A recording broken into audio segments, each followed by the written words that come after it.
Were there not an Israel, the United States of America would have to invent an Israel. When I was a young senator, I say, if I were a Jew, I'd be a Zionist. I am a Zionist. You don't have to be a Jew to be a Zionist. ये अल्फाज थे US president जो Biden के, जो उस वक्त US Congress में एक सेनेटर थे। और ये अल्फाज साबित करते हैं कि किसी भी मुल्क के लिए उनकी रीजनल और ग्लोबल इंटरेस्ट से ज्यादा किसी भी चीज की कोई अहमियत नहीं होती, और वो अपने इंटरेस्ट के प्रोटेक्शन के लिए किसी भी हद तक जा सकते हैं। इसीलिए फॉरेन पॉलिसी का ये महाज अपनी डोमिनेंस और इन्फ्लुएंस बनाने की एक रूथलेस एफर्ट होती है। इस गोल के लिए कुछ भी ऑफ लिमिट्स नहीं होता है, ना ही इसमें किसी रिलीजन, मोरालिटी या ह्यूमैनिटी को अहमियत दी जाती है, ना ही किसी जाती पसंद या नापसंद को। और इस बात का इतलाक दुनिया के ऑलमोस्ट सारे ममालिक पर होता है, चाहे वो कितनी भी बैकवर्ड या इकोनॉमिकली चैलेंज्ड क्यों ना हो। कोई भी चीज़ या कोई भी इंसान पॉलिसी मेकर्स के लिए मुल्की मफाद से बड़ा नहीं होता है, और यही फॉरेन पॉलिसी की एक सच्चाई है। अब अगर इस बात को हम यूएस और इसराइल के कॉन्टेक्स्ट में देखें तो मेजॉरिटी ऑफ एक्सपर्ट्स की यही राय है कि चूंकि इसराइल और अमेरिका की इंटरेस्ट एक है, इसीलिए यूएस हमेशा इसराइल की मदद के लिए तैयार रहता है। और इस बात का जीता जागता सबूत ये ऑन गोइंग वार है जो गजा में जारी है, और यूएस तमाम तर क्रिटिसिज्म के बावजूद इसराइल के साथ डट कर खड़ा है। अब ये ख्याल हमारे जहन में आना एक नॉर्मल सी बात है कि अमेरिका के ऐसे कौन से इंटरेस्ट हैं कि वो हर वक्त इसराइल की मदद के लिए पहुंच जाता है।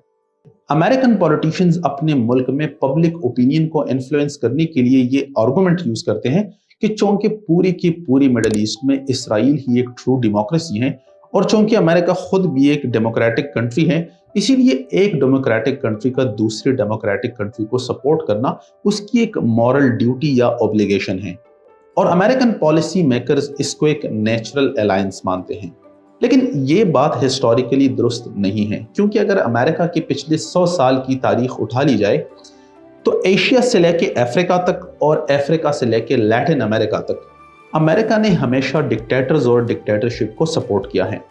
और ऐसा भी नहीं है कि पूरे का पूरा मिडल ईस्ट अमेरिकन इंटरेस्ट के लिए कोई हॉस्टाइल रीजन है। वहां पर ईरान के अलावा ऑलमोस्ट सारे के सारे अरब कंट्रीज का अमेरिका के साथ ना सिर्फ अच्छे ताल्लुकात हैं, बल्कि यूएस की वहां पर मिलिट्री बेसिस तक मौजूद हैं।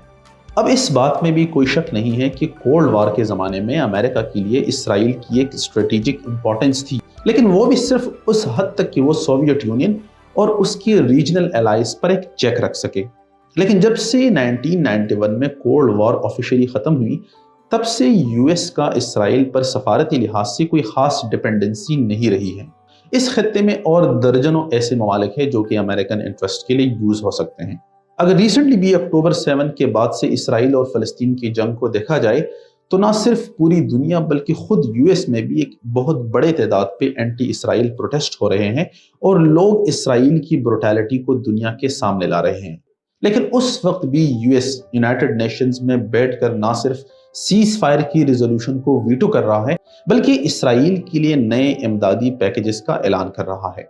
नाज़रीन, अब यहाँ ये बात याद रखिए कि इसराइल कोई थर्ड वर्ल्ड कंट्री नहीं है, बल्कि वो एक इंतहाई रिच और हाईली डेवलप्ड इकोनॉमी है, और उनको इस अमेरिकन इमदाद की बिल्कुल भी ज़रूरत नहीं है। लेकिन फिर भी US out of the way जाकर ना सिर्फ उनको मिलिटरीली और इकोनॉमिकली एम्पावर कर रहा है, बल्कि इन इक़दामात की वजह से वो ना सिर्फ पूरी दुनिया और ख़ासकर इस्लामी ममालिक को ऑफेंड और चैलेंज कर रहा है। लेकिन यहाँ पर सवाल ये पैदा होता है कि क्यों यूएस इसराइल की इतनी अनकंडीशनल सपोर्ट कर रहा है, और इसके लिए किसी भी डोमेस्टिक या ग्लोबल प्रेशर को खातिर में नहीं ला रहा है। आइए इस बात का जवाब इस वीडियो में जानने की कोशिश करते हैं।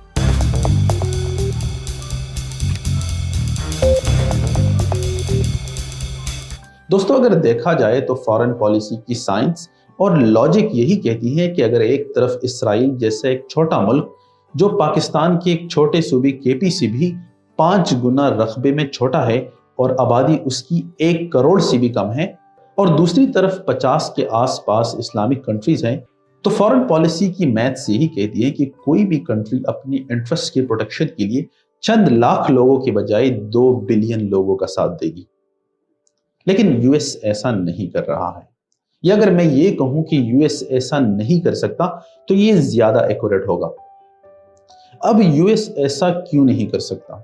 इस बात का एक ही जवाब है, प्रो इजराइल लॉबी।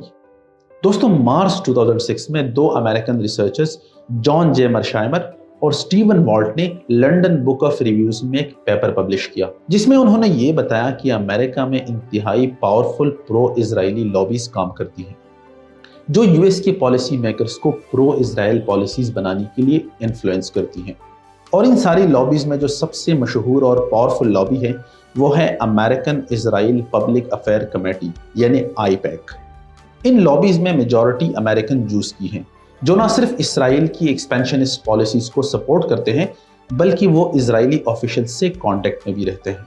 इन इसराइली लॉबीज की अमेरिकन पॉलिटिकल सिस्टम में इन्फिल्ट्रेशन का अंदाजा आप इस बात से लगा लें कि जब 1997 में फॉर्चून मैगजीन ने एक सर्वे में अमेरिकन कांग्रेस मेंबर्स से ये सवाल किया कि वॉशिंगटन में कौन कौन सी सबसे बड़ी पावरफुल लॉबीज है, तो उसमें से सेकंड मोस्ट कॉमन नाम आईपैक का था और पहले नंबर पे AARP थी, जो कि एक रिटायर्ड लोगों की ऑर्गेनाइजेशन है। इसी तरह मार्च 2005 में नेचुरल जर्नल में एक और स्टडी हुई और उसमें भी IUPAC second most powerful lobby साबित हुई। इन इजरायली लॉबीज को अमेरिकन जूस के अलावा इवेंजेलिकल क्रिश्चियंस की भी एक बहुत बड़ी सपोर्ट हासिल है, जिनका ये मजहबी अकीदा है कि इसराइल का दोबारा बनना एक बिब्लिकल प्रोफेसी है और वो इसराइल के खिलाफ बनने वाली किसी भी पॉलिसी को एक एंटी क्रिश्चियन पॉलिसी के तौर पर देखते हैं।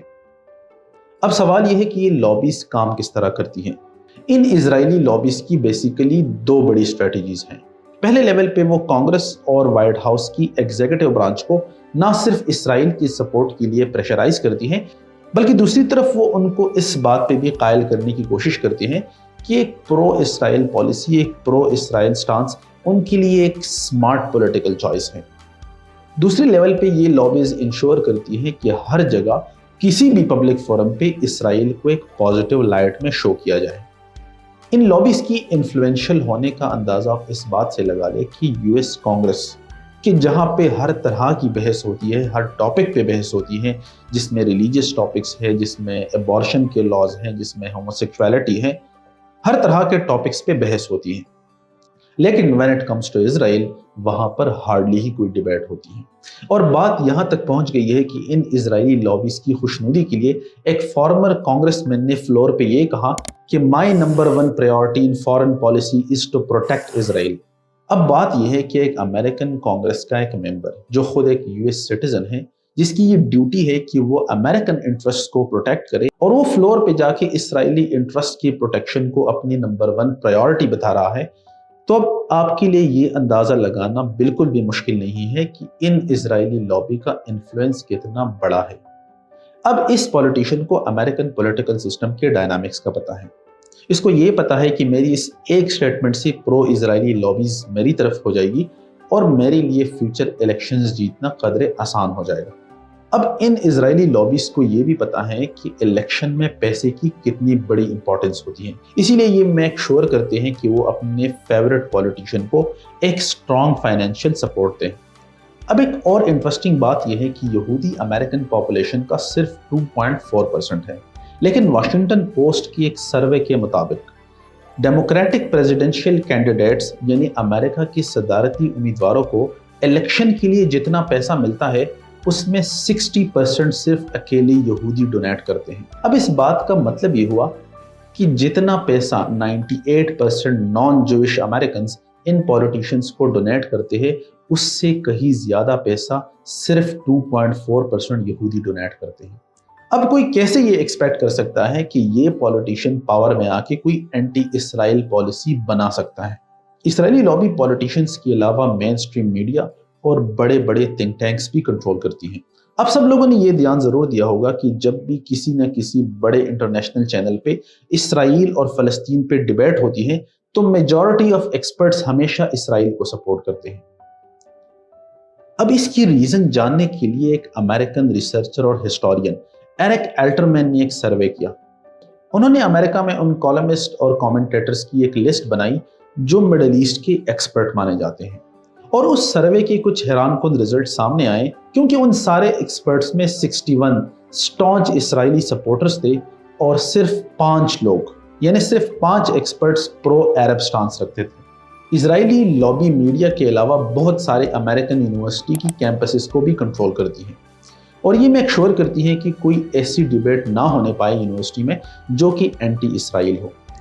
اب ان اسرائیلی لابیز نے امریکن سسٹم کو کتنا اندر تک جکڑ رکھا ہے، اس کی ایک مثال یہ سمجھ لیں کہ پاکستان میں پاکستان سٹڈیز کا ایک ہی مضمون ہے، لیکن آپ یہ جان کر حیران رہ جائیں گے کہ امریکن یونیورسٹیز میں اسرائیل سٹڈیز کے 130 سے بھی زیادہ پروگرامز ہیں، اور یہ فگر تقریباً 15 to 17 ایئرس پرانا ہے، اب نہ جانے اور کتنے زیادہ ہو گئے ہوں گے۔ اب اسرائیلی لابی اتنی آگے بڑھ چکی ہے کہ وہ یہاں تک چاہتے ہیں کہ جن پبلک سیکٹر سکول میں ایک اینٹی اسرائیل بائس پایا جاتا ہے ان کو بھی فیڈرل فنڈنگ ڈینائی کی جائے۔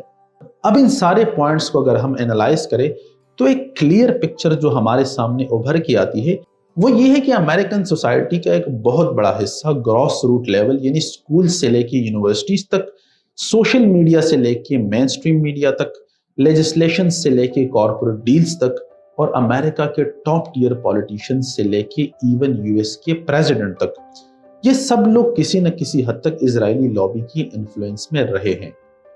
اب ایسا بھی نہیں ہے کہ 100% آف امریکن سسٹم کو ہاسٹیج بنایا گیا ہے، بہت سارے انڈیپینڈنٹ وائسز بھی موجود ہیں جو ایک پرو پیلسٹینین سٹانس رکھتے ہیں، لیکن ان کا پالیسی لیول پہ انفلوئنس آلموسٹ زیرو ہے۔ لہٰذا اس سچویشن میں یہ بات ایکسپیکٹ کرنا کہ امریکہ یا کوئی اور ویسٹرن کنٹری ایک پرو پیلسٹینین سٹانس لے گی، یہ میرا یا آپ کا ایک ڈریم تو ہو سکتا ہے، لیکن اس کا ریالٹی سے دور دور تک کوئی واسطہ نہیں ہے۔